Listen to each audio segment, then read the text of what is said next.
Hello everybody and welcome to a very exciting build. Today I'm going to be starting my biggest and most expensive, if we're being completely honest, Lego set that I have ever bought. It is the Daily Bugle.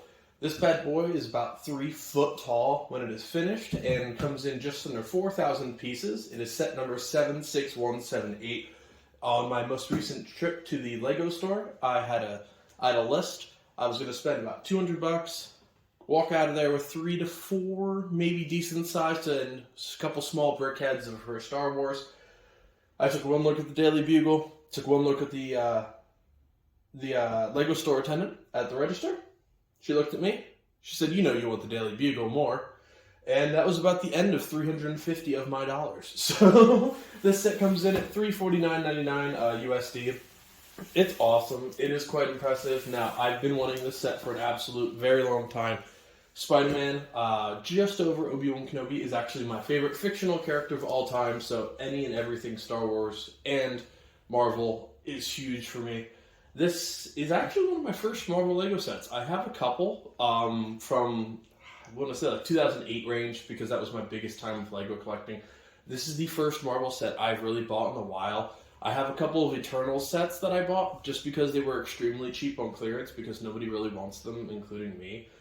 So I bought them just for the sake of having a couple more Lego sets. I don't even know where they are. I think they're in storage somewhere. I'll find them once we move.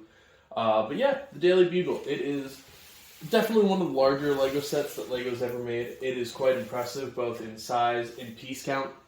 It also comes with, let's see if I can camera angle this pretty well, an incredible set of minifigures. I mean, Venom and Carnage are both among the best characters in Marvel. You have Daredevil, you have Punisher, you have Blade, Doc Ock, Spider-Ham, which everyone's excited about, Green Goblin, Sandman, Spider-Man, of course, J. Jonah Jameson, and then you have a whole wide array of characters, Miles Morales as well, and then a regular version of Peter Parker. Now, if you've never been here for one of my builds, welcome. Thank you very much for joining me. As of recording this video, we are closing in on 400 subscribers. I believe it's like 379 or 380 right now. So we gained about 130 this month, and I'm incredibly excited about that. Now, I cannot keep upping the ante every month. I was going to save this for like 400 subscriber build. I cannot financially afford doing a massive set like this every month. Now, if I choose to do that, yeah, it'll happen, but I just want to put the expectation out there. I will try and do huge sets like this occasionally as I can and as I can find time. This set right here, I worked, actually, I've worked in a couple hours. I'll be about 65 hours this week. So I will be spacing this out over the next few days. Created a huge wall behind here that this is actually going away this weekend. So it gives me some time to actually build this guy. I'm very excited. I'm going to space this out. Now, if this is your first build here, like I said, I do Hyperlapse build, which is really fun, and a lot of people seem to really enjoy. I've never done one this large, so I'm going to space this out in however much time I can, edit them together, which is not an issue, but it is going to be a very long Hyperlapse build if I do go that route. So, if you're not interested in the build and you're just interested in the final product, no hard feelings, it's totally fine. Skip to towards the end of this video, probably the last 5 to 7 minutes, and that will be the actual final product. If you do like the build and the music I put in with it, feel free to stay tuned, because I love doing that as well. But yeah, thank you guys so much for all the support as I push towards 400 and then eventually halfway towards my 1,000 goal by the end of the year. So thank you so much, and without further ado, let's get started, everybody.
Alright everybody, and here's the final build without even having to take a second guess. This Daily Bugle from Marvel, the adult 18 plus series, is the greatest one I have ever built, all the way to the top here. So now, I will show off as much as I can. I do have a lot of minifigure details that I did actually change in here, but for the display purposes for the video, I'm just going to take as much apart as I can without hopefully breaking everything. So right in here, I do have J. Jonah Jameson and Ben, another reporter, looking out. In the background, yes, those are all elevators. Each floor has their own little up and down signs above them. For this one, I accidentally did 2 up for the very top, which makes obviously no sense. I will have to change that as I go. But right here you can see he does have like awards, and a little geode I believe was in there. And then each newspaper you can actually see right up here is different in each office, which is really cool. These front pieces do just kind of snap onto the front, but you do need to be careful. I have broken it many times, as you will see. Then right on this side, you do have Spider-Ham driving along for the top, which is absolutely amazing. I have Black Cat, who's currently holding on to Doc Ock, who typically is going to be holding on right in here to this water tower, and then the Punisher is going to be hidden right in here. We have Radio Tower, and then Firestar, which is the very, very top of this. Try and get that to focus here. Sorry for any bad camera angles. This is the first time I've done a moving shot with any of these, but it's too big to just wheel around. Then you do have Spider-Man, who typically is actually going to be hanging on right here. But since I'm taking some stuff apart, I don't want to stress this tower out more than it already is. Then we have the Ghost Spider on the side. By the way, this right in here, this fire escape, is so satisfying. I didn't know my OCD needed something so symmetric, but it really did. And then right in here, arguably the coolest part of it is the Green Goblin breaking out of this shattered piece of the office. Some fire and explosions in there. I added this right down here. So I modified a little handle here for Miles Morales, like he's going to be shooting up at Green Goblin to catch him. And then, ironically, I do have Gwen Stacy hanging below Green Goblin. If you've seen Amazing Spider-Man 2 or read the comic books, you know why that's very ironic and sad. Right down here is the second floor. I would like to show off floor number 3. I cannot take that off without just breaking every single detail, so sorry. I'll do the best I can and detail that out in a little short video. But then right in here, we do have another office space. You can see the little filing cabinets. The elevator in the back actually has the up and down signs on it. Coffee maker, some donuts, and then a couple reporters. All of the newspapers in there hanging off the walls are also different, which is really, really cool. Then on the outside of that floor, something that is extremely neat to look at, if I can get that actually back on, which I don't think is going to ever happen for me again. Cool. Oh, there we go. Yeah, these long pieces right here, these long pieces right here are really cool. You just need to be careful when lining them up. I kept shattering out the windows, which windows are a topic we'll get to in a second. And then right here, almost like a Times Square move, you can see Vote for Mayor Osborn. You can see somebody I wish I would have included in this set, which is Dr. Connors. You have a Scarlet Spider. Really cool overall. Those are all stickers, but they went on really, really perfectly. Right down here, we do have Daredevil. And then I have Blade and Sandman fighting. Off to the side, a really cool one. Right on this taxi, I have the little cab driver still in there. We have Venom fighting Carnage, which is absolutely awesome. I want to do a little bit more to that, but for now, we're going to display it as it is. Off to the side, we do have a small rat. We also have a piece of this tower, which does break off. I'm leaving it in for now just because it will be added to an actual city or a modular setup. So I do want that bottom as close to perfect as I can get it. A couple boxes. The manhole cover actually has a New York sticker on it, which is really cool. I cannot get the first floor exposed, unfortunately, but it is incredibly detailed, and I think the coolest store there, or a coolest area in the whole tower, aside from the Green Goblin breaking out. Then we have Aunt May running away with some pastries, and then a newsstand. Now, I'll show off around back real quick. Hopefully, I just took out Sandman. All right, from the bottom up, we do have some dumpsters, just really cool. A really cool detail about these. I noticed today, I'm shopping for my next big Lego project. The Sanctum Sanctorum, the modular version that came out a little bit ago, has the exact same dumpster color scheme. It doesn't matter to anybody, but I think that's really neat. We have a light, we have an air conditioner, Then right in here, if you pull up this little spider web, is Peter Parker's book bag. Right in here. Now, there's supposed to be 2 air conditioners, one right up on this floor. That didn't happen. I accidentally put the Technic piece facing the inside, not the outside. So I just did one big air conditioner with some pigeons on it out here. Some more windows with a really nice view, including the water cooler, which is really cute to build. I do have Peter Parker right outside Peter Parker's office. You can see in there is a complete mess, just papers everywhere, filing cabinets, bookshelves just toppling over. Then you have just the facts of J. Jonah Jameson with a couple little lights on top, which is really cute. And then up top, we do have that water tower that Dr. Octavius will be hanging off of. Right in here, the back of the Daily Bugle sign is where Spider-Man hangs off of. The radio tower, Punisher, and then all over this set has like little graffiti marks with Miles Morales and stuff, which is a really cool detail. And then right up here, we do a Firestar just hanging off there. What's really neat, this is extremely a versatile set. I will say, if you're not a big fan of repetition, and you're not a big fan of, and I quite literally am not making this number up, nearly 400 of those tiny windows on this set, it's not probably for you. But if you definitely have a spare $350 to purchase this is, oh, and I forgot about Mysterio on the side. This is the greatest Lego set I have ever built. I'm incredibly proud to say I own this guy, and it is absolutely beautiful. Now, I'm going to add a Ghost Rider bike to the front of this once I actually get the roads set up. I think that'll be a perfect conclusion, or inclusion, especially with Blade down here. Ghost Rider and Blade will be a perfect little team up here. Similar to this, I'm going to change it so Miles Morales is going to be, yes, saving Gwen with the spiderweb here, but I want to have it so he's not the only goblin. Hobgoblin also comes in that set, so he can actually be flying away under like a different building or something. So I think that'll be definitely perfect. Maybe hanging Miles off the bottom. I might do a hoodless version of Miles. I don't know yet. But yeah, that is a wrap, everybody. That is 3,772 pieces and about 3 foot tall. As I buy more Marvel sets and add more Marvel characters to this, I'll definitely show off as much as I can. But yeah, thank you guys so much. I look forward to joining you all from the next few projects in mind. Yeah, thank you guys so much again as I push towards 500 subscribers. Like, comment, subscribe if you can. I really do appreciate it. And I'll see you next time. Happy building, everybody.